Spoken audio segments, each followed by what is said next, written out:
And we'll get started here. All right, welcome members and guests to the May 15th virtual program of the Suburban Chicago Apple Users. I'm your host and president of Suburban Chicago Apple Users, Dave Ginsburg. Today, our speaker is going to be John Voorhees from MacStories, and we'll talk to him in just a moment here. So who are we? The Suburban Chicago Apple Users is a group of over 100 Apple users based in Chicago, but now we are virtual and meetings are available on all over the US and other countries who offer help, tips, and embrace our passion for Apple technology, as well as enjoy great presentations from speakers from the Apple community. You can visit our website at myscau.org, where you can find out more about us. And if you are not a member, you can sign up for a membership. If you go into our non-members section, there's a section, a button at the front homepage. We do have a guest button there. You can click that guest button and it will allow you to join our mailing list, and you can join and to check us out. So go ahead and do that. For those of you who are live, please be sure you mute your mics and turn off your videos at this time. If you have any questions during the presentation, enter those questions into the chat. You may be called upon to ask that question, and we will ask you to unmute and ask that question. We appreciate that. Because we have a very full meeting today, and with our featured speaker, and we're anticipating it's going to go long.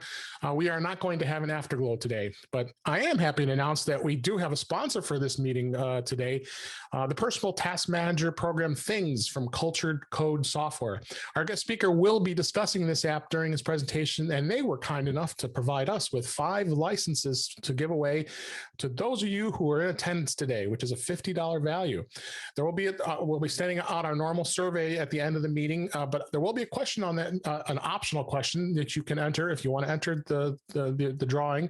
It's going to be I'm going to pick a name out of a hat, and if you put your name and your email address in the survey on answering that question, we will pick your name, and we'll let you know that you've won the software Things. For those of you who are watching this recording on YouTube, unfortunately, you will not be eligible, and we also is not going to be eligible for those who did not attend this meeting today. So now let's go ahead and introduce our very special speaker here. John Voorhees, MacStories managing editor, has been writing about Apple and apps since joining the team in 2015. He also co-hosts MacStories podcasts, including App Stories, which is a great podcast, which explores the world of apps, MacStories Unwind, a weekly recap of everything MacStories and more, and MacStories Unplugged, a behind-the-scenes anything goes exclusive for the Club MacStories members, and I highly recommend joining Club MacStories. Those guys have some great stuff out there. So without further ado, I really appreciate you being here, John, and we really look forward to your presentation. I welcome John Voorhees. Thanks for having me, Dave. I really appreciate it. This is going to be a fun conversation, I think, because subscriptions are a very hot topic, and we've got WWDC coming, which is a lot of fun too. So I joined MacStories in 2015, as Dave said, and for those who may not be familiar with MacStories, MacStories is an Apple-focused website that covers predominantly app reviews. So we have a lot of experience in covering all sorts of apps on the Mac, on the iPhone, on the iPad, all of Apple's platforms, really. And the other components of the site are Club MacStories, as Dave mentioned, which is a subscription service that we offer that we do about 50 newsletters a year. We do a weekly and a monthly newsletter, plus a behind-the-scenes special private podcast, as well as giveaways, ebooks, all kinds of things. It's a really good way to get more out of MacStories if it's a site that you enjoy. And then finally, we do our podcast, as Dave mentioned as well. So why don't we just dive in? Subscriptions has been a very hot topic over the last several years, and they were introduced in 2017. And I think to understand where things are today and where they're going, it's helpful to kind of turn back the clock to 2017 and take a look at where we've been, because it's been kind of a rocky road on the path to subscriptions. I mean, it's caused a lot of upheaval, both from the consumer side and the developer side. And, when I look back and think about why that is, it's because they were brand new. I mean, the reality is in 2017, the apps that you could get as a subscription were apps that were originally paid up front. they were switching over to subscription for the very first time, and that upset a lot of users, and rightfully so. And I think at the same time, developers were finding their way around the system and understanding what subscriptions are good for, how to deal with subscriptions, and all that sort of thing. So the first thing is, you look back at those early days, you had apps like Ulysses, Fantastical, Airmail, Drafts, which is the note-taking app. Darkroom for photography is more recent, but those are all apps that at one time or another were paid up front. And when they switched, a lot of people felt like things were being that it was a bait and switch, like they were having something taken away. And I think that has died. We're very familiar with that feeling at MacStories, because it's remarkable when we write about a subscription app, how many emails we get from people who are very upset about it, as though we had some kind of something to do with it. And more recently, though, I think we've seen a new trend, which is enough time has passed. It's been 4 years or so, almost 4 years. And we've seen a lot of new apps. We've seen things like Timery, which is a time tracking app that uses the Toggle web time tracking service. We've seen Craft, which is a real hot new note-taking app right now. Apps that weren't around back in 2017 that are debuting as subscription apps. And I think that the reception to those has been a lot better. And I think overall that has improved the situation for the longer time apps that are switching as well. Now, there are a couple other models worth briefly mentioning too, that aren't exactly subscriptions, but they're similar. And one is that I think is really interesting, that you don't see used a lot, is Agenda. Agenda is a note-taking app that has kind of a calendar focus, and it uses a model that was, I think, first pioneered by Sketch, which is a design app on the Mac, where although Sketch is actually now switching to a pure subscription, but originally Sketch, you paid for Sketch, and you, with that payment, got a certain number of updates with it. You got like a year's worth of updates, and that's how Agenda works. So if you buy Agenda on the App Store, you get what's available that day, and then you get updates for a certain amount of time.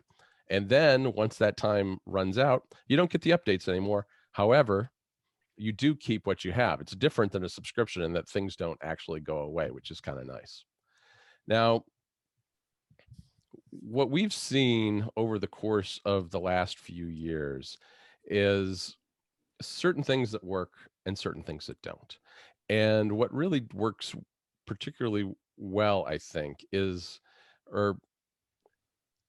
when you have an app that has a cost associated with it. If there's an underlying cost, like a server cost for the developer, I think that consumers tend to understand that a lot better than they do for other apps, and are more accepting of the ongoing payment. It also works, I think, fairly well when you have extras, you have pro features. What doesn't work so well is taking existing features that people had when they bought an app up front and putting them behind a paywall. And we saw some of that early on, and that's where I think a lot of the friction came from.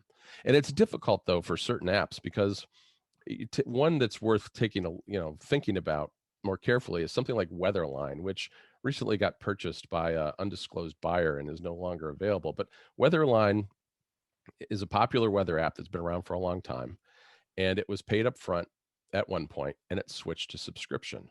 Now, telling the story about why someone should pay an ongoing fee for using Weatherline is difficult, because Apple has a weather app that's free. It comes with your iPhone. And people don't always think of the fact that, well, obviously Apple is making the money up to run the servers to get the weather data by selling you an iPhone. However, third-party developers, weather APIs are expensive, and most of the ones that are from third parties now, unless they're heavily ad supported, like something like the Weather Channel, they rely on subscriptions. Carrot Weather is another good example. Carrot Weather has a multi-tier subscription, and those tiers are largely based on the cost of doing things like checking the weather constantly from an Apple Watch, which becomes expensive when you have thousands of users. Now, From a consumer perspective, though, the thing that's most difficult, I think, right now is subscription fatigue. Everything's turning into a subscription. Watching television is a subscription. Your your apps are all turning into subscriptions, and that is a real thing that I think has caused a lot of developers to hesitate in adopting subscriptions. And they have been popular, but the fatigue is real. And so I think from a developer standpoint, you have to tell a really good story. And I think the other thing that developers stumble over sometimes is the response from consumers that subscription is just too expensive. And I get that. That's a really hard one, because especially if you're moving from a paid upfront app to a subscription, the difficulty is that obviously that app was worth it to the person to buy at one point in the past, but everyone's tolerance for paying an ongoing fee is different. And what happens is you shed a lot of customers when you move to a subscription. And I think that someone who has purchased an app in the past that goes subscription is invested in that app, and rightly so. It's part of their workflow. It's something that they use perhaps every single day. And even if they do use it every day, it might not be worth it to them based on the new pricing scheme. And that's where I think a lot of these bad feelings come from. But I think developers are starting to understand how the relationship between them and the users has changed, and are doing a much better job. And I want to call out a couple of examples of where developers have done a good job and one where they haven't. And one that comes to mind for me is MindNode, which is a mind mapping app that's available on all of Apple's platforms. And it was a paid upfront app for years and went to subscription maybe a little over a year ago now. And what they did is, before they went to a subscription, they had a blog post and they talked about it, and they talked about why they were doing it and what it was going to mean for users. And I think that that's really important, because you don't want to surprise people with this stuff. And I think that's, a real big mistake that developers make, is surprising customers with a subscription that all of a sudden drops on their iPhone. And it's tough if you're a developer. If you look at it from their perspective, the people who use apps and use the App Store, they aren't really the developers' customers. In one sense, they are, but Apple controls the relationship. Developers don't know your email address. They don't have any way to contact you and say, hey, I'm going to start doing a subscription. The best they can do is use social media or blog posts to get that word out there. So no matter what they do, they're always going to be someone who's surprised. But having a plan and communicating it early, I think, is important. The other thing that I feel is important today with subscriptions is to have a roadmap, to let people know where an app is going. Because, and this is one where, one of my favorite third-party Twitter clients is Tweetbot. I love Tweetbot. But when they went to subscription, I don't think they did a very good job explaining what was going on, because they characterized it as a preview, and that's because the Twitter API that is available now, the modern Twitter API, is also a preview, but they didn't really talk about where they were heading. And I think that that's a mistake. MindNode did a very good job with this. They said, what are the features we're working on next, and when do we expect that they're coming? And I think that's important, because when you're paying every single month, you want to know that you're getting something for that monthly fee. And it's a change in the relationship that I think has taken developers a while to really get their arms around. It's not just throw something up on the App Store and hope the money comes in. It's an ongoing, constant relationship between the customers and the developers. And, from the developer's standpoint, one thing that they can do, I feel, to make it easier for customers is also to provide choice. A lot of early subscriptions were pretty simple. They were just monthly. But now we're seeing more, not just monthly, but annual options, as well as lifetime options, which is difficult to price from a developer standpoint. But I think it's important, because not everybody, as I said, wants to do a subscription. There's a lot of subscription fatigue. And something like Darkroom, for instance, photography app, it's a great app. You can pay for it. I think it's like $4 a month or $40 a year, something like that. But for $50 or $60, you can just buy it, excuse me, and get a lifetime of updates. I think that's a great option because a lot of people would just rather do that, especially, and I know I've done it. I haven't done it a lot. I've done it a few times where there's an app that I rely on every day and I know I'm going to continue to use this no matter what. I just as soon pay it and be done with it and move on from there. So I think it's important to have that kind of option as well. And the benefit from the developer standpoint is now they've got a sustainable business. I think paid upfront apps worked really well in the early days when the store was growing so fast that there was always a vast new number of customers that you could sell an app to. But that peaked, and that peaked pretty quickly. And it's very difficult to cover those ongoing costs and have a sustainable business and apps that actually get updates with paid upfront apps anymore. One of the things that I was concerned about early on with subscriptions was that this would cause the big apps to get bigger and the small apps to fall by the wayside. And by that I mean it's difficult as a really small developer, maybe a one person, two person shop, to move to a subscription because they're an unknown quantity. Something like Ulysses, not so hard because Ulysses is a known quantity. It's a text editor that has been around for years and years. And I was concerned that the smaller developers who are starting out and making their first text editor wouldn't be able to compete with that. They wouldn't have the trust of customers or the ability to charge as much as Ulysses did. And I don't think that has materialized, which I think is good. And I think it's kept the subscriptions in check to a degree, where there are still a lot of upfront paid apps.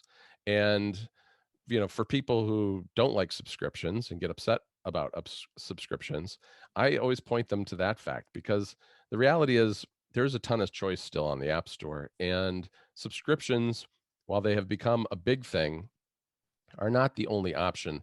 And there are a lot of good apps. I mean, one of the things at MacStories we never do is we never tell people what we think is the best app in a category, because there isn't a best app for everybody. There's a best app for every individual who reads MacStories. And so we don't really ever frame things in that from that perspective. I have my own favorites, but they are favorites because of the way I use apps and the particular needs I have, but they're not necessarily going to be the favorites or the best for everybody.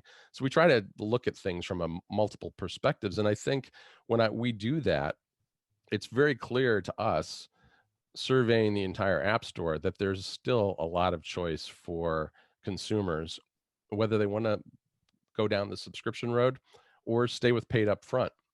I think where this is going is that there's a couple things. One is that we're moving to a world with universal purchases and subscriptions. And I think that is going to only increase over time. Apple doesn't view apps necessarily as Ulysses for Mac or Ulysses for iPhone or Ulysses for iPad. They view it as Ulysses. People are buying apps for all of Apple's platforms, not just a particular platform. Needs are different between users, but I think the trend and the way apps are being marketed now, especially with universal purchases across platforms, is that the idea is to buy an app, and an app means an app that exists in a bunch of different places. And it even goes further than just the individual platforms, because what we've seen over the last several years is that apps are breaking free from the traditional mold of an app that you run on one platform. You've got things like actions and shortcuts. You've got share sheet extensions. You've got widgets, for instance. You've got all these little bits of apps that are sprinkled throughout the system now. And I think that is the future for apps, that they're going to be less these standalone monolithic programs that are run on a particular device, and more a collection of apps that work with different platforms and different technologies within Apple's ecosystem. So I think that's kind of where things are going. I think that there is still, what I don't think we will ever see at this point is what a lot of people have been asking for a long time, which is paid upfront apps with paid upgrades. I think that Apple has solved a lot of those solutions with subscriptions, in the sense that things like free trials are now available with subscriptions. I'm not sure why it is that Apple never went down that road. However, we're more than a decade into the App Store, and I really don't see it particularly changing. It is too bad for certain categories of apps. One that I think about a lot are single purpose utilities, apps that don't really need new functionality on a regular basis. So they don't really fit subscriptions well. They don't have, maybe they don't have like a server side overhead cost, or they're not the kind of app that really needs an update every month to kind of show consumers that they're getting their value every month. They're more the kind of app that you buy for $3 or $4, and you want to know that the developer's still working on it and that it's improving and changing with the times. But they don't really need to be updated more than every, I don't know, 6 months or every year. Paid upgrades would be great for those kind of apps. I don't see it coming, though. I think that those apps are going to have to rely on things like in-app purchases for new functionality, or just issuing brand new apps on the App Store periodically, because I really don't see that changing. I think that is about it for subscriptions. I guess I should mention too SetApp, because SetApp is its own thing. It's a great service. It's a large collection of Mac apps that you can subscribe to, and they're moving into iOS apps as well that come with a subscription. I don't use it myself. I think that's because primarily I'm not your average consumer. I mean, I think SetApp is great for testing out and trying new apps at a relatively modest monthly sum. I test a lot of apps because developers send them to me, so I don't really have that need, and I have a pretty good feel for what I want and what I need to do the work that I do. And as a result, I tend to buy those apps up front, or subscribe to them. But that's a great option. I don't see Apple going down that road. I think it's kind of a niche thing, in the sense that, and I think while I think it's good that SetUp has that available, and I feel like they've done a great service for developers, because I feel like that income is additional income that that those developers probably wouldn't get from customers otherwise. I don't see Apple doing it. And I think it would probably be a net negative if Apple did it, because of their scale. Now, it would be nice for consumers. It's a little bit like, when you think about it superficially, at least, like Apple Arcade, where you just pay a set amount and get access to all the apps. And I know developers have been concerned about this for years, that there would be the Netflix of apps on the App Store. And the reason I think it's a negative is that then I do think we really would get the big get bigger and the small go away, because most of those models are based on some sort of model where payments are based on how often you and how much you use the app. And I think that the hit apps would do particularly well, just like that's true on video. And the other apps would kind of fall by the wayside and not be able to sustain a real business around that. So I hope Apple doesn't actually do that. And it's actually not how Apple Arcade works. Apple Arcade is a very interesting situation, because Apple has sworn game developers to the utmost secrecy there. There's not a lot of detail around it, but effectively what I do know is that Apple is financing those apps. They're basically paying for them up front. And that is not, that's not a SetApp type of setup, nor is it the way a lot of other things work. So I don't think Apple Arcade is an indication that we're going to get that with other apps. I think games are different and a little unique that way. I think that's about it for talking about subscriptions, but I can dive in a little bit. We've got some Do comments. you want to answer questions now, Dave, or do you want to do WWDC and then do questions? Yeah, let's get these. I just have some comments. I'll read those off here to you. Craig made a comment. Craig made a comment. With perpetual license, I feel that developers have to earn my upgrade purchase with new features. With subscriptions, I feel they can be lazy with shipping bugs and letting users QA that for them.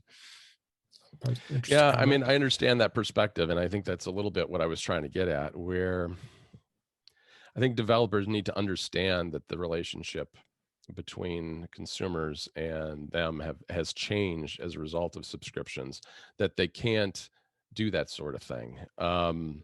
I think that there are a lot of developers who are doing it right. I think MindNode's doing it right. I think Ulysses is doing it right. I think Craft is doing it right. You look at an app like Craft. Craft has a new update with new features almost every single month. Now, it's a young app, so there's still a lot of holes to fill in that app.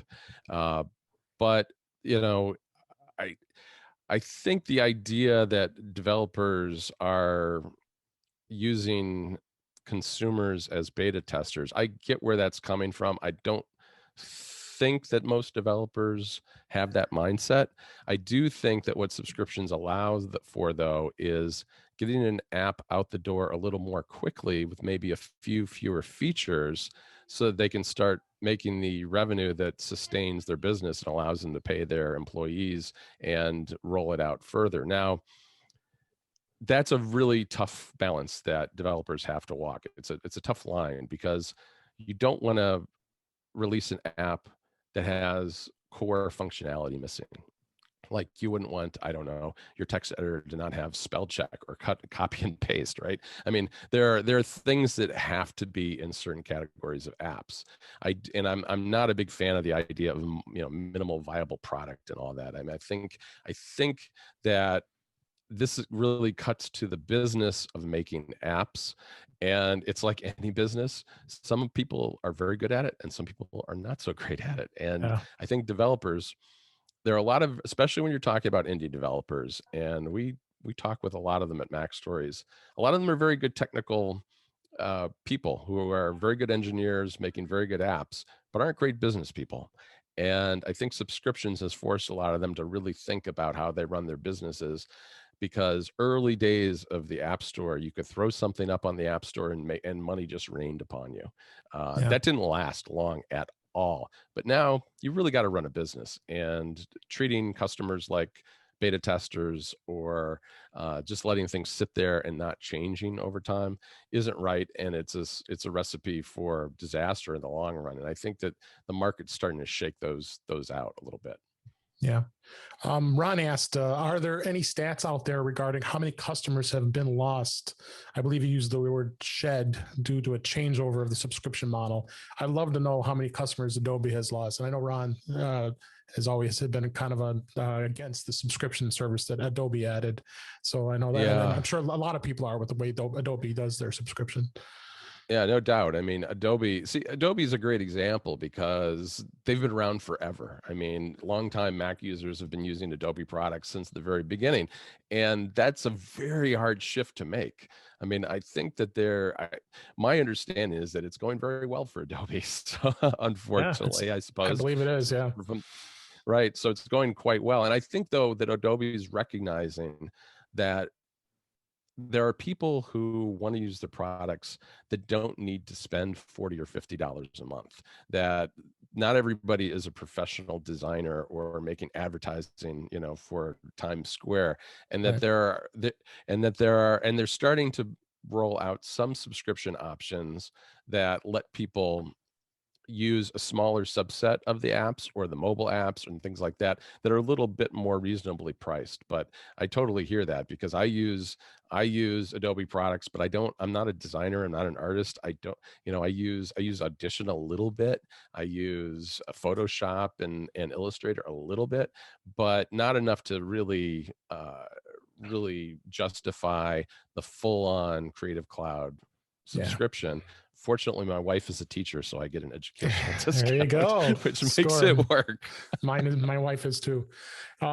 Frank made a mention about those, those bundles that are out there, like Bundle Hunt and Mac Bundle, all those. I know those are always types of bundles that are out there. I mean, I've even taken advantage of them, and they're great deals, but you kind of feel bad when you buy those bundles, because I know that the developers are trying to get into the marketplace by doing that, by practically giving away their applications. And yep. I'm starting to see them less and less now, because I mean, they used to be very prevalent the last few years, but now they seem to have kind of tailed off a little bit. They really have. I'm not sure exactly why that is. And I I try to see this from everybody's perspective. I mean, at MacStories, you won't find bigger fans of developers than us, but we're also very critical because of them in the sense that we totally understand how consumers feel and the mistakes that a lot of developers make in marketing their apps. And I feel like I do worry about developers giving away their stuff too cheaply, because the reality is that, and I was a little worried about that with SetApp at first. I've talked to developers, and they feel like SetApp is a separate market for them, that the people who use SetApp aren't people who would probably buy their products anyway, so that it's extra money in that sense, Mhm. which is good if that's the way it works out for them. I don't really have any insights into that other than that's what I've been told.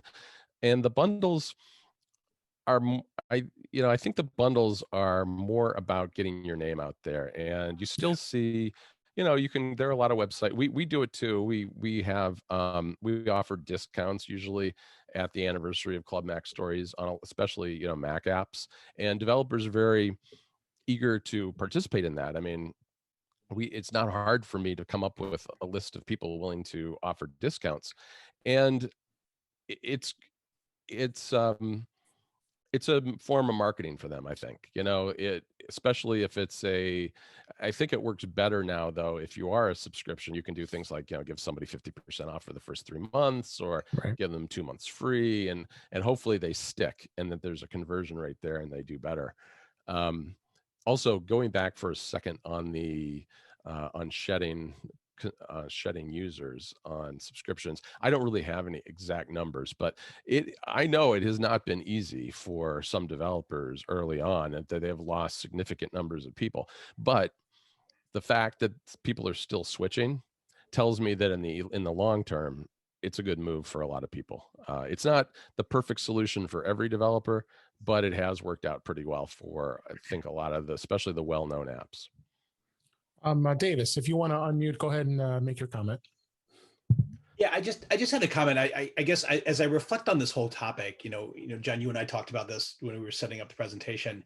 This reminds me a lot of like the cable conversion from years ago, when we were so used to like network television, and that generation of people had to really be sold on the idea of paying for content.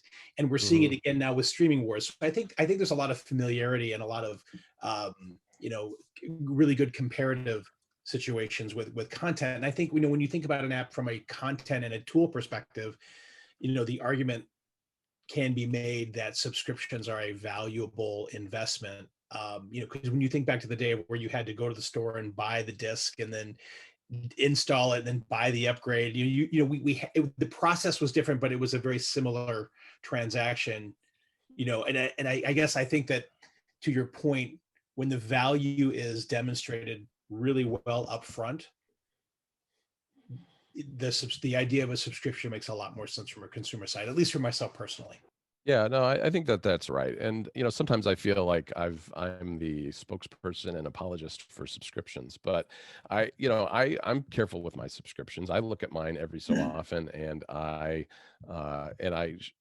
cancel a few and add a few. I mean, I feel like what I don't always understand, though, I guess, is the anger, because the reality is that you have a choice. There are a lot of choices out there, and people should vote with their feet. If a developer's not providing the value to you, look elsewhere, because go to MacStories and find another app in that category, because there are so many great apps out there.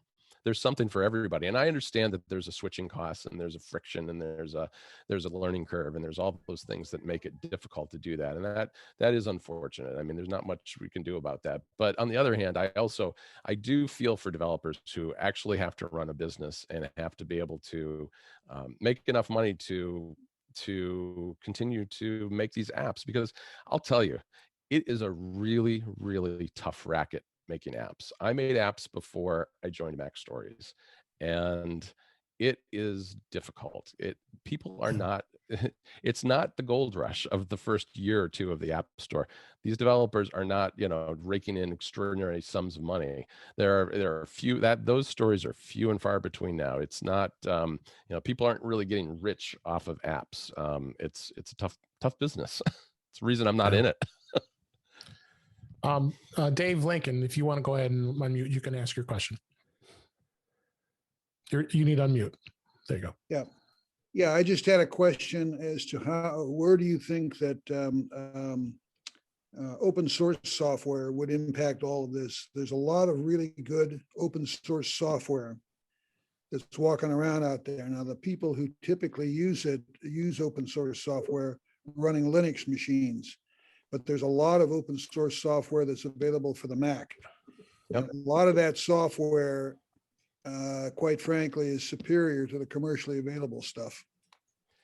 Yeah, no, that's a good point. Some of it's free, some of it you pay a nominal fee, but the bottom line is there's some really good stuff out there. Yeah, absolutely. There are lots of great choices there, and it's worth considering, especially on the Mac. I mean, obviously that's not available on iOS or the iPad because of the App Store's exclusive, but I think open source is a good route. I think, obviously, I think it doesn't get more attention than it does primarily because I think that the App Store provides a certain level of security and comfort for consumers. True.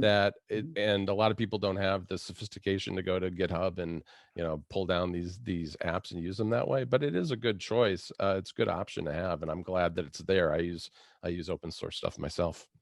Yeah, I think most of the people that I know that use Linux or Unix, some Unix based computer, use almost all open source software for the most part. Yep. All right, one more question for you, and we can then go ahead and move on to your next topic. Frank 17, you go ahead and unmute and ask your question, if he's there. Audio, yes.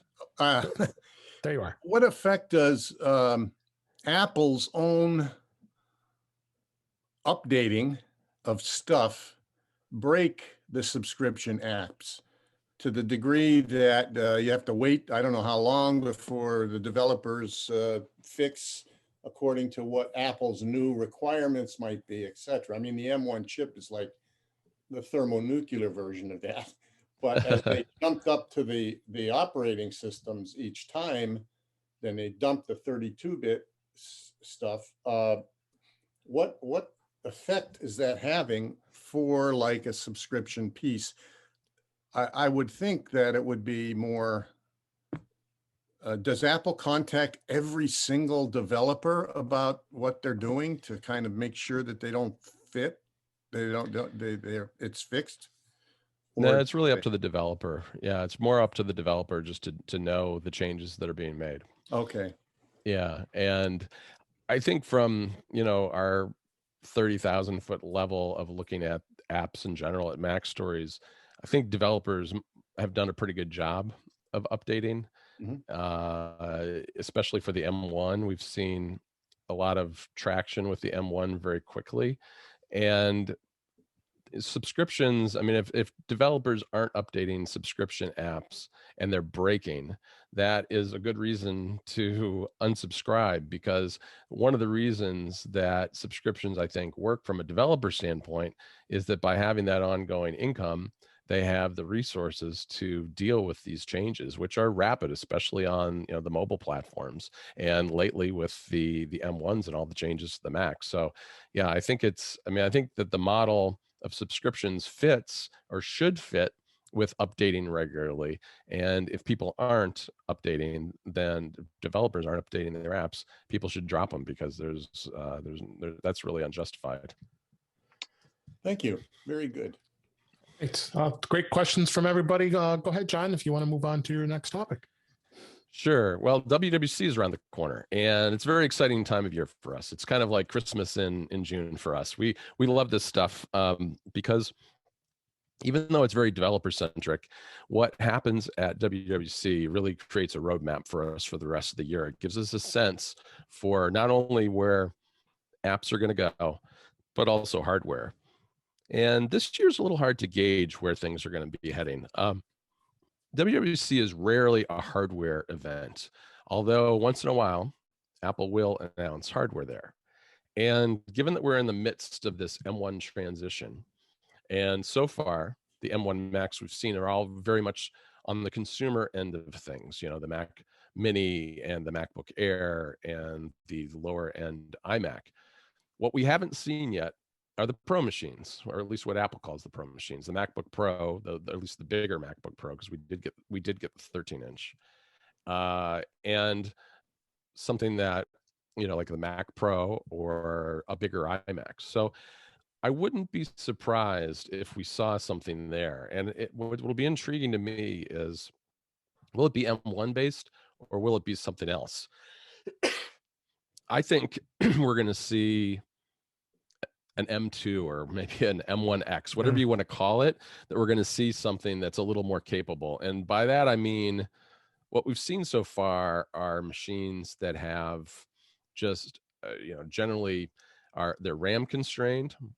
The memory is relatively constrained, and the in and out, the IO is constrained. There aren't a lot of Thunderbolt ports on these devices so far, and the graphics, while good, are not stellar. Like, Macs are still not gaming machines. I mean, people got very excited about the M1 Macs, and I tested them out with some high-end games, and they still can't hold a candle to a really good gaming PC.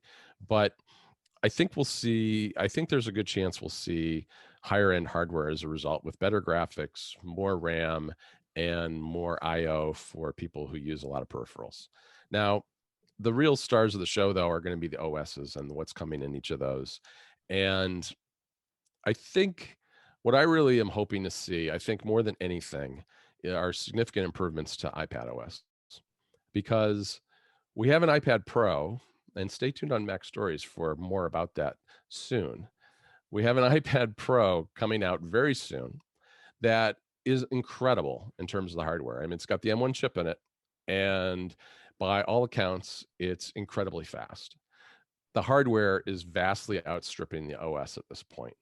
The OS needs to be badly updated. I think multitasking is clunky now because it was designed for touch only, and it needs to work better with hardware devices like keyboards and trackpads.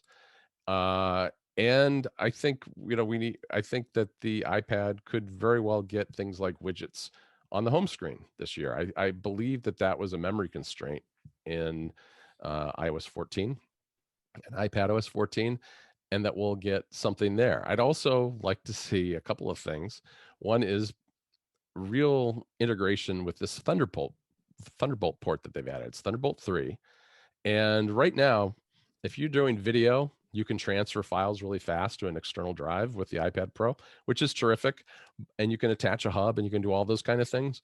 But there's not a lot of real driver support out there. So the accessory story with the Thunderbolt port is pretty thin right now in terms of hardware. Plus, external displays, while they work, they are mirrored. And I'd like to see something just like the Mac, where you have an extended display option, where you can actually get your iPad apps from edge to edge and not have a pillared boxed view there that's the same as on your iPad. So those are a few things that I'd like to see there. On the Mac, I really would like to see the Mac just settle down a little bit. I mean, I am actually a big fan of Big Sur, and but I also recognize that a lot of the features in it are very 1.0, and there are a lot of bugs still too. There are things like Bluetooth that are pretty broken. There are Finder issues. There are a lot of, everybody's got their own set of issues with the Mac. So I really like to see Apple concentrate on tightening up Mac OS a little bit and refining things like Control Center and the Notification Center. I'm not a big fan of Control Center. Is nice, but it's like a baby version of what you have on iOS. I mean, it needs to have more tools in it. You need to be able to rearrange them, and you know, third-party stuff in there would be terrific as well. And then on iOS, I think the story this year, I would really like to, I guess on the Mac too, shortcuts. I'd really like shortcuts. I think automation in the Mac is amazing because it's such a varied ecosystem of third-party apps, plus the built-in stuff like AppleScript and Automator and all those things. But it's also kind of fragmented at this point. And I feel like shortcuts is an opportunity for Apple not to replace those things, but to integrate them all better. make it the glue that makes all these apps on the Mac work together better, and also work better with iOS and iPadOS devices. So really like to see shortcuts more than anything else. On iOS, App Stories on Monday, we have our wish list of things that is coming out Monday morning. I have to edit it still, but I'd like to see more customization there. I'd like to see interactive widgets. I'd like to see the ability to customize icons. I mean, we saw with widgets that there's a pent-up demand for making your mobile devices your own and being able to customize what you can do and how they look. I mean, that's been available for a long time on the Mac, and we got a small taste with widgets so that people want the same thing on their iPhones and their iPads, and I'd like to see that happen there as well. I'd even like to see things like per home screen wallpapers. I mean, these are more than just cosmetic things, I think, because at the end of the day, it's a device you're using all the time. It should look and feel and work the way you want it to. And we've got a lot of good power to do that on a Mac, but we don't have that on our iPhones, and I'd like to see it. Plus, beyond that, I think the iPhone's doing pretty good. I mean, there's a lot of refinements could be made to individual apps, which we talk about on App Stories. But this year, I'd like to see it, WWDC, be an iPad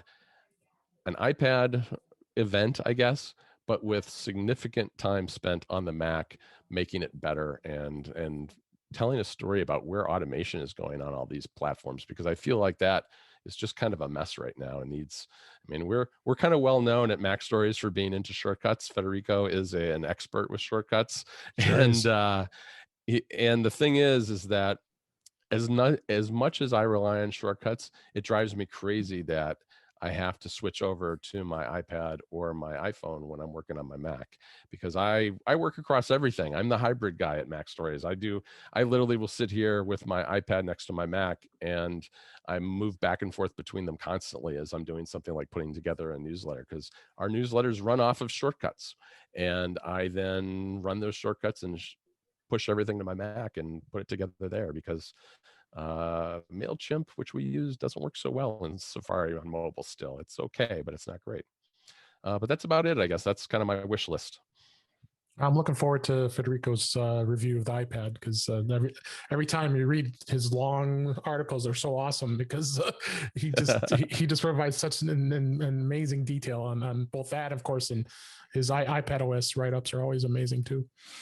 Yeah, thanks. Yeah, he does a great job with that stuff. I mean, he has been iPad first for a long time, and I balance out the equation being the Mac guy and doing the other things too. But yeah, that'll be a lot of fun. We've got we have a lot of actually we have a lot coming up in the next couple of weeks of MacStories beyond the iPad too. So things are happening with the club. We've got a lot of announcements. WWDC is kind of, if we don't do something before WWDC, we never do it, because that sets our schedule for the rest of the year. I will literally know what I'm going to be doing every week from WWDC through the end of September or October. Okay. Did you want to talk about the future software? Maybe you want to touch upon things a little bit. As I mentioned at the beginning, that they were kind enough to provide us some giveaways, and I don't know where else you wanted to go with that.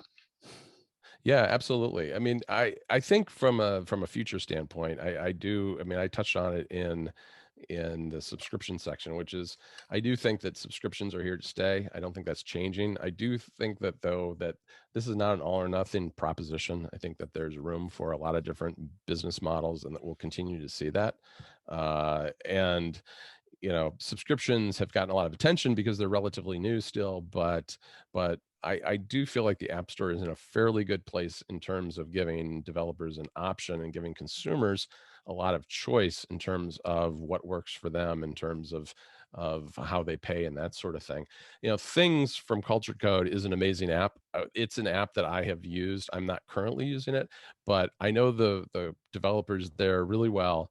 It's by far the most beautifully designed app on all platforms, really. I mean, it's available on the Mac, it's available on the iPhone, it's available on the iPad. And the attention to detail and the design of that app is really bar none. It works incredibly well. It looks terrific.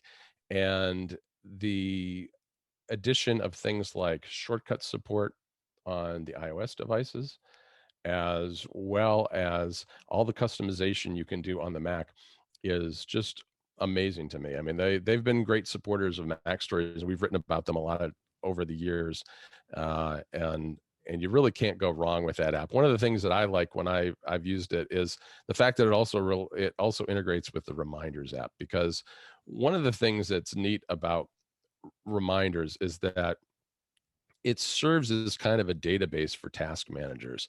And by integrating with it, it allows you to do things like more easily use Siri to get tasks into things. So you can tell Siri, buy something at the grocery store, and it'll show up in a special project list just for Siri things. Then you can move it around from there. That's something that I always look for in a task manager is integration with Reminders, just because it's such a good system app. It's a very simple system app, but it serves as such a great jumping off point for so many of Apple's existing technologies.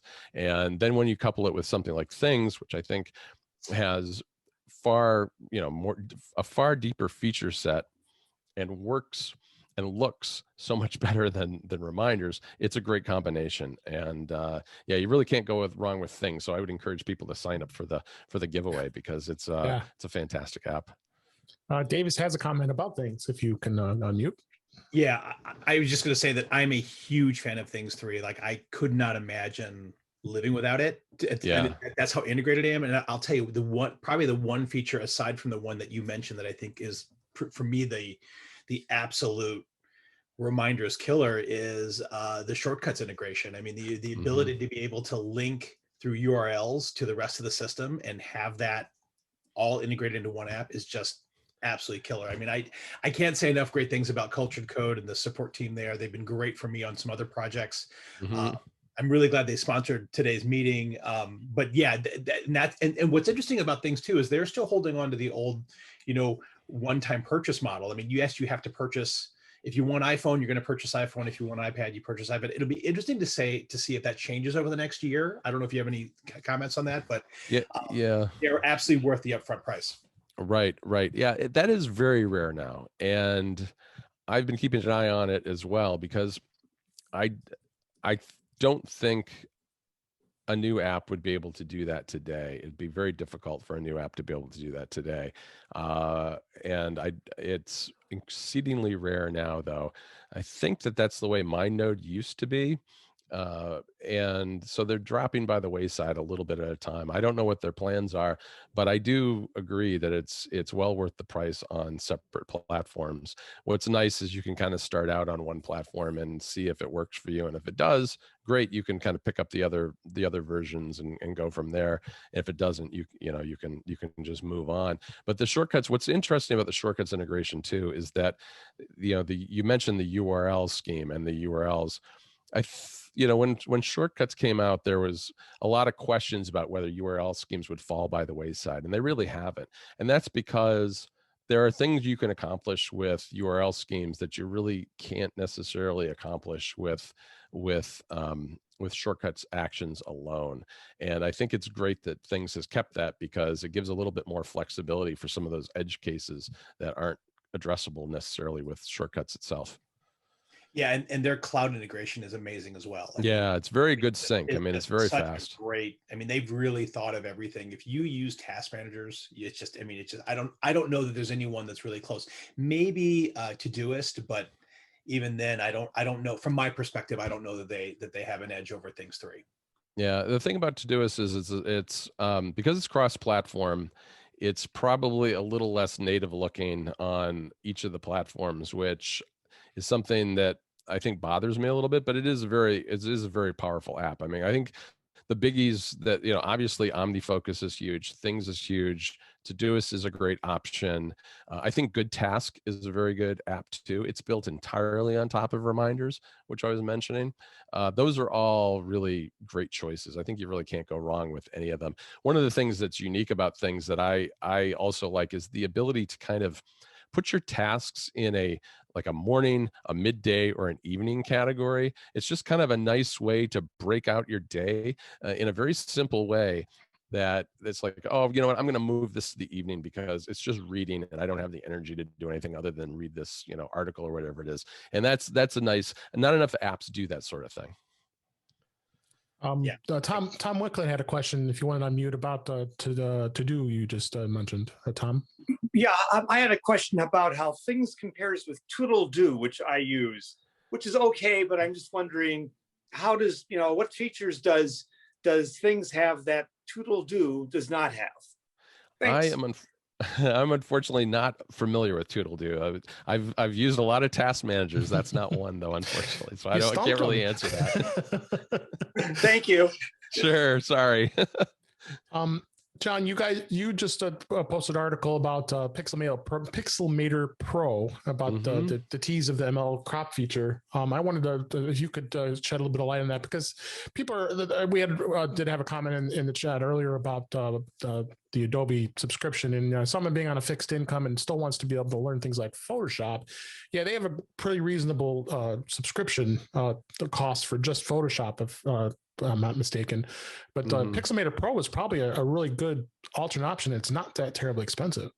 No, it's not. It actually happens to be 50% off right now. Right. I forget if I think it's $40, I want to say, something like that. It has really grown up quickly, and it's a terrific example of an app that is a good alternative to a subscription that you find too expensive, because I use Pixelmator Pro literally every single day. And that's because when I do screenshots and things for MacStories, I don't need a lot of layers. I don't have a lot of needs other than things like cropping and getting things lined up properly. I mean, it's pretty simple, and then export to a particular format or size or whatever it is. I mean, my needs for editing those kind of things are really light, and as a result, it's better to have an app that I don't need a subscription for that sort of thing. So I use Pixelmator Pro. Now, Pixelmator Pro has really grown up a lot over the last few years. They're leaning heavily into machine learning, which is something that Adobe is doing too. But a lot of these tools, you can do some very sophisticated things now with Pixelmator Pro. Now, I think a longtime Adobe user who really is like a designer or artist will tell you that there are things that are not there that they need. But I think for a lot of typical uses for most people like myself and other consumers out there, something like Pixelmator Pro is way more than enough app for what you get.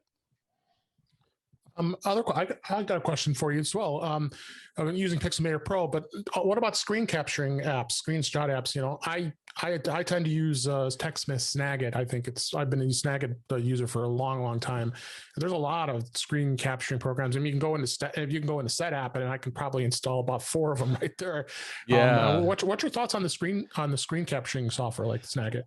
Yeah, Snagit's a great app. It's been around forever, and it's really well supported. Yeah, it's really well supported, and it's cross-platform, so you can't go wrong with that. I like CleanShot X is something that I've been using a lot, and I believe that's in SetApp. That is in SetApp, yeah. Yeah, it's amazing. It basically takes what you can do with the built-in features of a Mac and extends it from there. You can do things like you can do, I don't know, live screen recordings of particular window, for instance, instead of just an area or the whole screen. And you can do a lot of things. It has a cloud set part of the app where you take your screenshots, automatically uploads them, and then it gives you a URL, so you don't have to be sending around large video or photo files, screenshot files to people. You can just send them a URL. A lot of good features there. It's become kind of part of my core workflow now on the Mac, because when I take screenshots, it stacks them up in the corner, and I can just kind of take them from there and move them around and upload them to our CDN, where they live in the cloud for MacStories purposes. So I think, and actually Snagit has a very good program as far as you renewing every year because you could buy it for one set price, and I believe I like I said, like you, I've been a Snagit user for like forever, and I work on Windows as well as just because I'm IT pro, so. Right. But they have I think they pay like $12.49 for a maintenance cost for that every year. It's worth every penny. I mean, I applaud TechSmith for doing something like that, just giving you initial costs and then then you just pay a maintenance fee after that, because they have other apps like Camtasia for video capturing, more advanced. And I just, with software in general, I'd like to see something like that happen. Like, give us a reasonable maintenance cost, like what Snagit did, and that would be pretty ideal.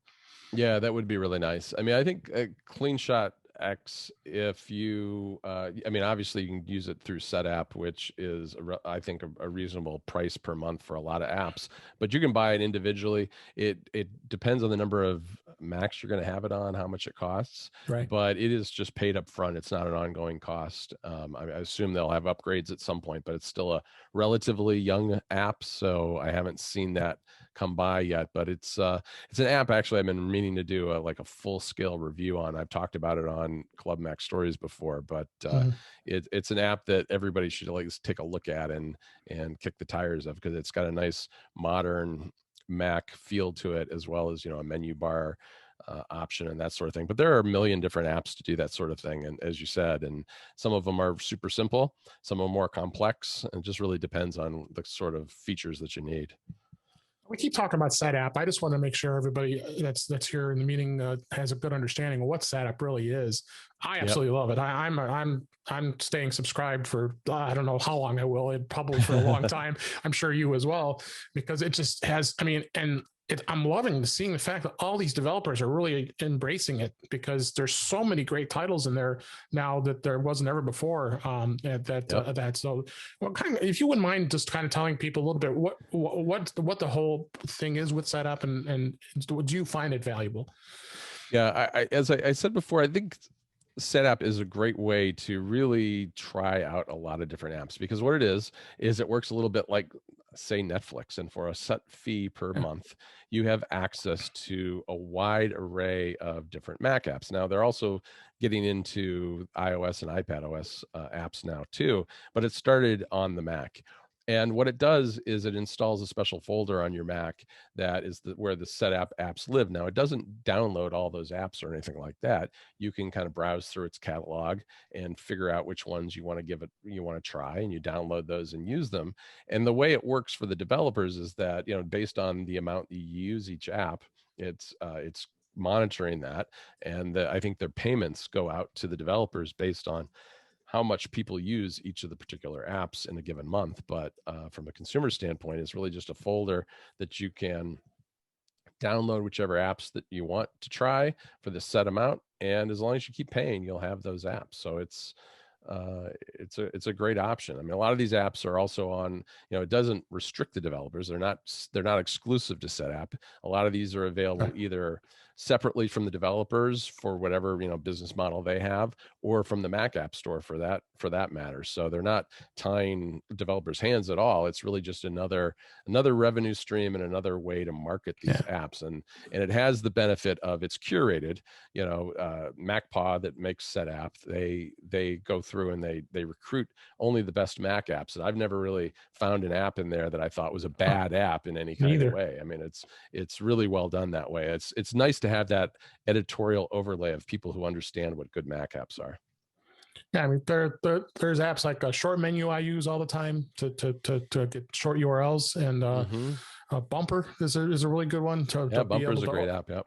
Open up multiple, giving you the option to which browser you want to use, which is great. So, but no, it's got some great stuff. So, did you have anything else you wanted to touch upon? I also like to give you the opportunity to tell everybody about Club MacStories, if you'd like as well. So, sure. The club is an extension of MacStories, and MacStories. I think of MacStories as like a hub and spoke system. We've got the main site, which obviously is free, and a lot of people come there to read our stories there, and we've spun things off from that over the years. I mean, they've got the podcasts, and we've also got the club, and the club is a subscription service. We do weekly newsletters, and our newsletters are packed with things like there are all kinds of sections that we do, and they vary from week to week, but we recommend. We have MacStories Recommends, which are typically apps that we recommend and do a write-up on. We have collections of apps for a particular category or theme.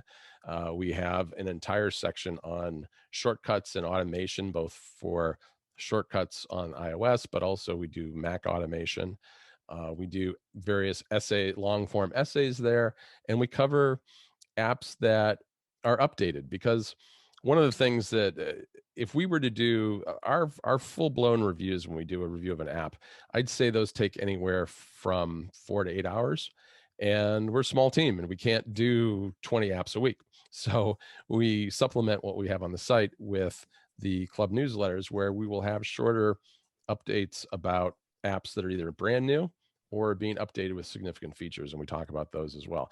So it's a place to kind of get more of what we do on MacStories on a weekly basis. And then once a month, we also do a monthly newsletter called the Monthly Log, which is a little more freeform, and it gives me and Federico and our other team members an opportunity to kind of write about a bigger topic, whether it's the direction Apple's heading on a particular platform, or sometimes it's a review. It's a little bit more up for grabs as to what that format is each month. And then we have a podcast that is a monthly podcast that's just for members of the club, which is very much a behind the scenes thing. It's a little bit like if you were to walk into a bar and meet me and Federico, and we're sitting there talking about what's going on at MacStories. That's kind of the conversation. And it's fun because we do things about the site, but we also, Federico is based in Rome, Italy. And so I teach him about American culture, and we have a good laugh about silly things. I've heard plenty of those discussions on the podcast. Yes. So it's our place to just kind of have fun and do a little bit more unusual stuff that's a little bit off the beaten path from what we do. But, we also produce ebooks that are only for club members, like Federico's reviews that Dave mentioned. It's like a Bible. Yeah, Federico does an iOS review every year that is, I guess if you were to print it out, it'd probably be roughly 150 pages long. Yes. And, and that's like not an exaggeration. So we make ebooks of those because it's a much better experience, I think, for a lot of people to read it that way. And those are kind of fun because I actually do the production work for those, and they're based on some very custom Mac scripts that Brett Terpstra made for us years ago. Yes, Brett's amazing script writer. Yeah, he's amazing at that stuff, and so he does all kinds of voodoo with it, and that's how we produce our ebooks. But that's the club, and we're actually getting ready to announce some really special things with the club. The club is going to be evolving very soon, and I can't really talk more about it than that, other than keep an eye on MacStories over the next couple of weeks.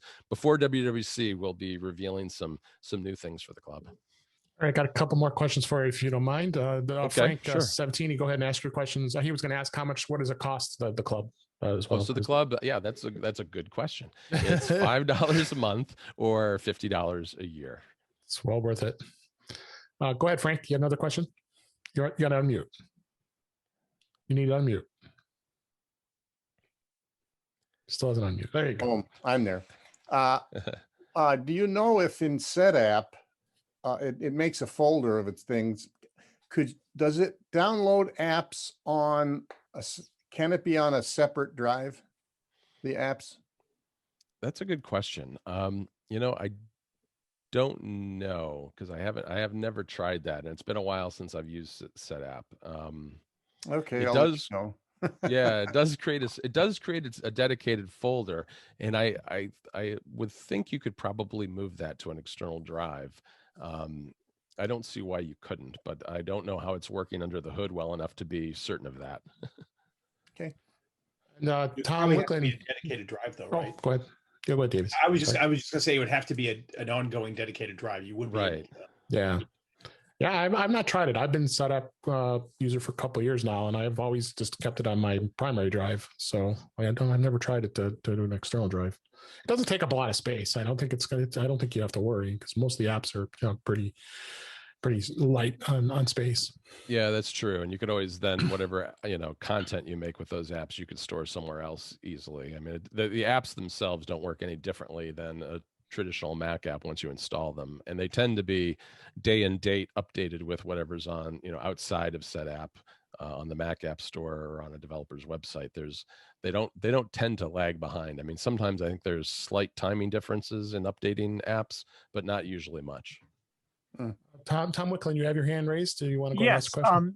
Quick question. I was wondering, you mentioned Pixelmator Pro was on sale, and I hadn't bought it because it was really expensive, but I just bought it because you told me it was half price, and I went and looked and it was cheap. How does a person know when apps go on sale? That's a good question. I think social media personally is the best space to find that, like Twitter, because that's where the developers will announce it.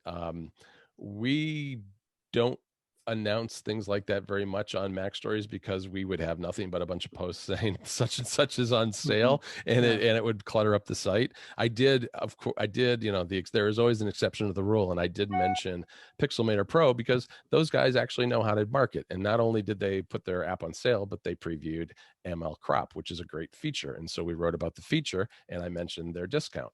If all they had done was put it on sale for 50% off, I wouldn't have probably written about it, but I did. So yeah, I think social media is a good place to do that more than anything else, or the developers' websites. There are some sites dedicated to telling you when things are on sale or free, especially for iOS that exists. I'm not so sure about the Mac though. I don't think that there are very many sites doing that these days. Thank you. Yeah, no, what the thing is that we used to have a Twitter account called MacStories Deals, and we stopped. Part of that is that affiliate money doesn't exist for the most part anymore for apps, and that used to be part of our business model. Was we would use affiliate links. We don't do that. We haven't done that for a couple of years, and so I think there were a lot of sites that existed solely for that. Was always a very small part of MacStories business, but there are a lot of sites that existed for the sole purpose of collecting affiliate money, and those have all gone by the wayside because Apple discontinued that for apps. Ron, if you wanted to unmute, you wanted to ask your question about ebooks. If you're there, Ron. We're no longer going by the chat thing on the side of the screen, right? No, yeah, we are. I just had you unmute, so you can ask your question verbally. I'm curious to know what app John uses when he builds his ebooks. Well, we don't use an app. We take markdown files and we run them through these scripts that Brett Terpstra created for us, and it automatically generates an EPUB file that is usable in whatever EPUB reader you use, whether it's Apple Books or any other app that supports that. So it's a completely script-driven process at this point, and there's a lot of trial and error that we do, and it's very much customized for the way our reviews are structured because of the way we deal with things like images on the web and that kind of thing. Because it's basically going through a markdown file, taking all of the markdown, converting it into a rich text format that displays properly in EPUB, and then pulling all of the images and videos and things like that from the web where they're housed for hosting purposes, pulls them into the EPUB itself, and formats them correctly for that type of book. Thank you. Mm-hmm. Thanks, Ron. Did you have anything else that you were going to talk about today? I don't think so. I think that's it. It's been a lot of fun talking to everybody. If anybody has any more questions, I'm happy to continue to answer them. I mean, talking about apps is pretty much what I do and thinking about apps is what I do all day long, every day. And I enjoy it. So I'm happy to answer any other questions if anybody has any. Great. Well, we've got about 15 minutes left to the end of the meeting. How we open it up for any Q&A. We can ask questions. So you guys can open up your mics and ask the questions of John or of me or of anybody in the group. Because we were having a early glow at the beginning, and Dave asked questions, and so let's open up for any other questions that are out there.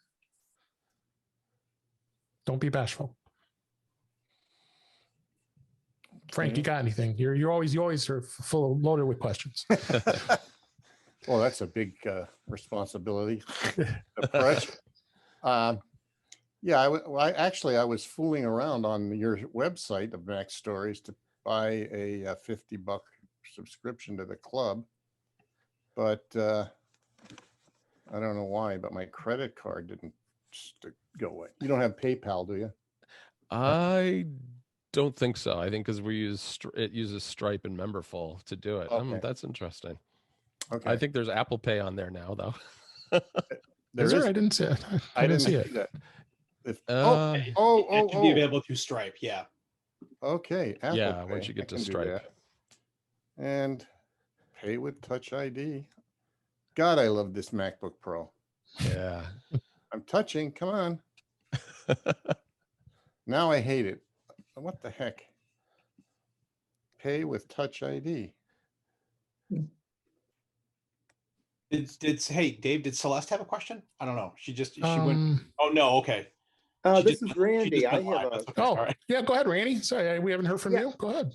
No, I have a simple question. You guys have said many times today, Pixelmator Pro, Pixelmator Pro. I just went to the App Store and all I find is something called Pixelmator, nothing called Pixelmator Pro.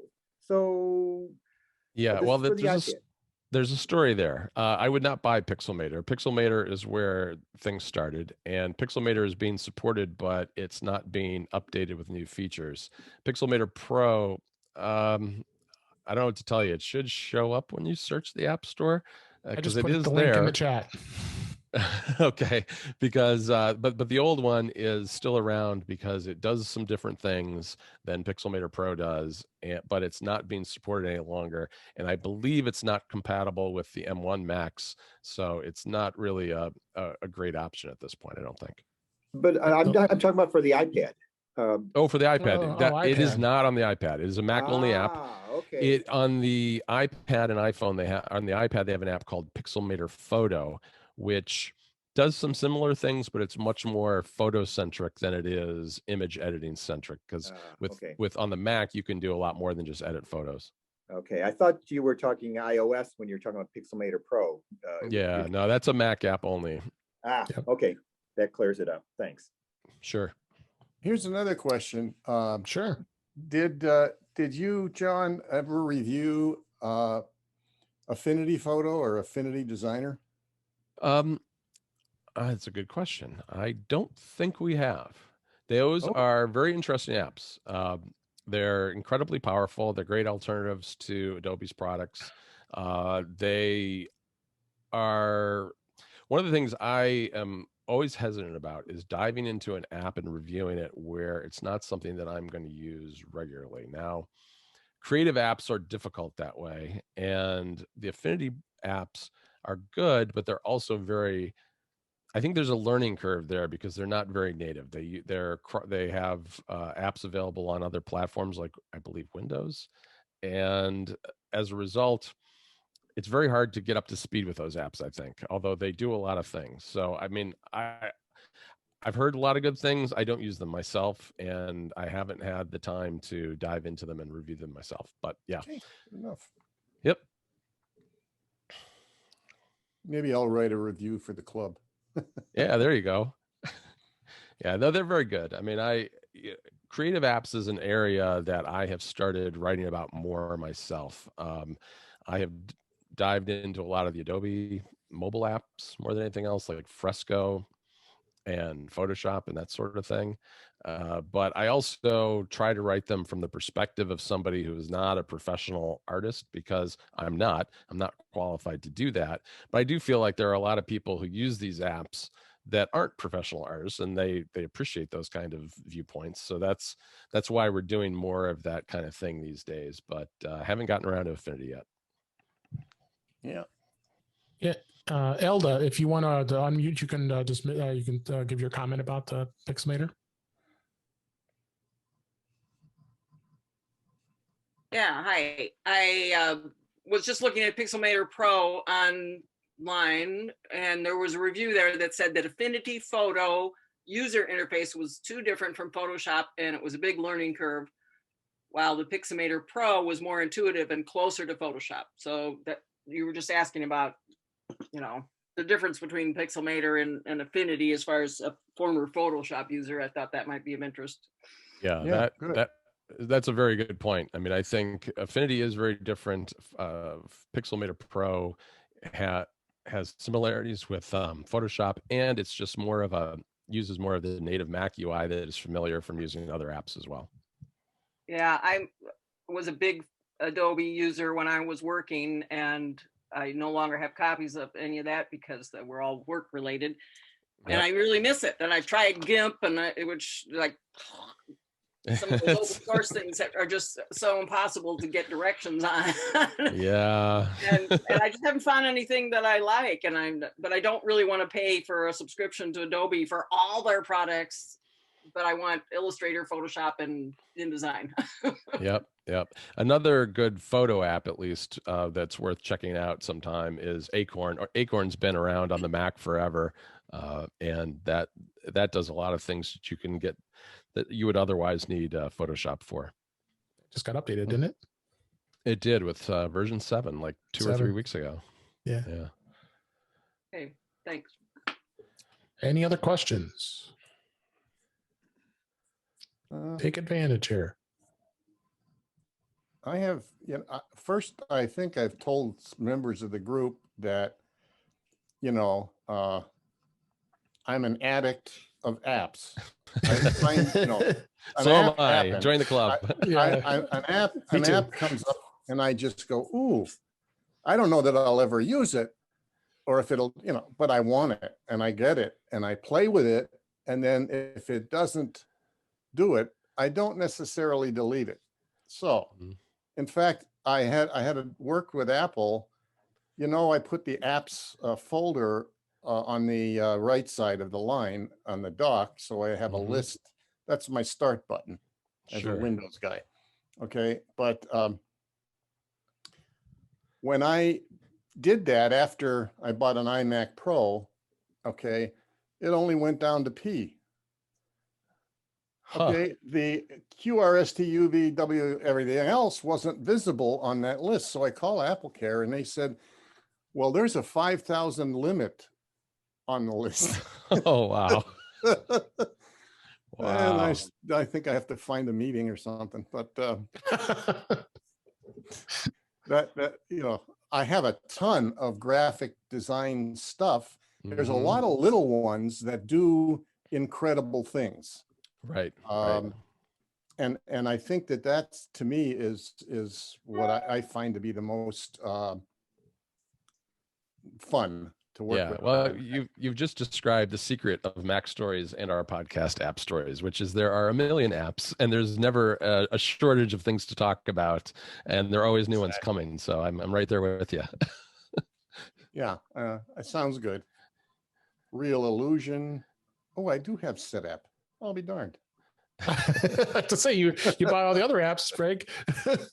Yeah, see, that's another thing when you're an app junkie, man. It's just hard to figure. It gets hard to find them. Yeah, I've bought a couple twice. Yeah. That happens. And Topaz. Do you have any review of Topaz? I don't think so. I don't think I've you tried ought that to take before. a look at it. I can't believe. Yeah, you did a good review on it. Huh? You did a good review on it with the PhotoSig. Yeah, and the PhotoSig. I mean, but I didn't talk about the things that they do with their AI. There is a Topaz Gigapixel, it's called. And I couldn't believe it when I downloaded it. It's AI Gigapixel. Okay. And you can take an icon and make a billboard out of it. And it looks better. Yeah, it's amazing. I've seen things like that. It's Pixelmator Photo actually, Pixelmator Pro actually does that too. They call it ML Super Resolution. And like to give you an example of something I've used that for before is sometimes when we want to have an old screen grab from a video of like Steve Jobs doing a presentation on the site. That video is usually in a tiny little it's like maybe 480p or something. Right. It just doesn't look good on a modern browser because it would be all stretched out and fuzzy. But with something like ML Super Resolution, I can blow that up to a modern dimensions without destroying the look of the image, which is really nice. Pixelmator Photo. Pro. Yeah, Pixelmator Pro does videos too. No, this is where I use another app called Snap Motion, I think, to pull out individual frames of video and turn them into images and export them as images. What's nice about that app is that it preserves as much of the resolution of the original frames as possible. So you're getting the best quality frame out of the video that you can then edit somewhere else. And, you know, we'll write about maybe an Apple ad or something like that at some point.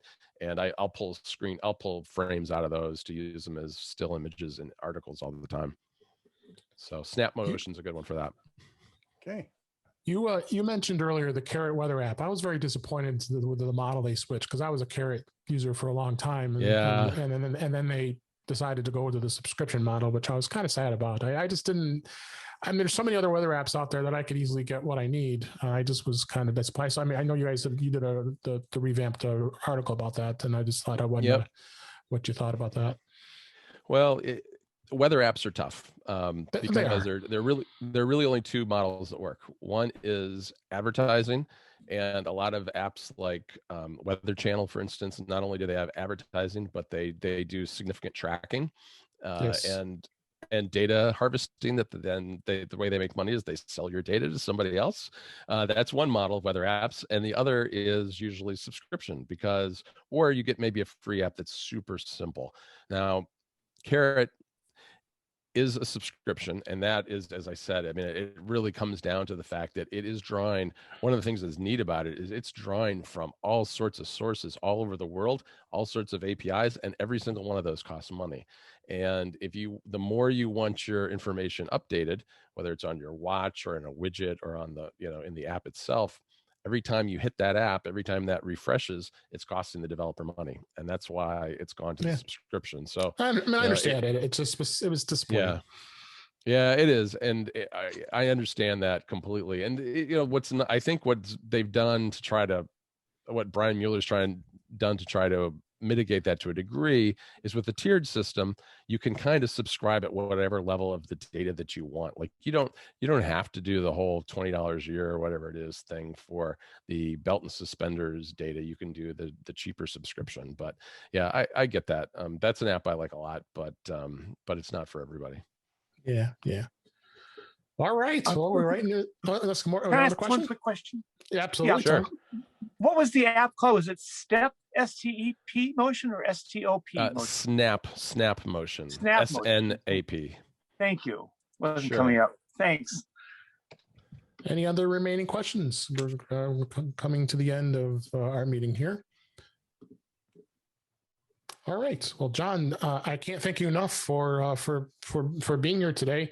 And you're local to us, right? You live Chicago. I am. I'm actually in the western suburbs. I'm in Hinsdale. So thanks for having me.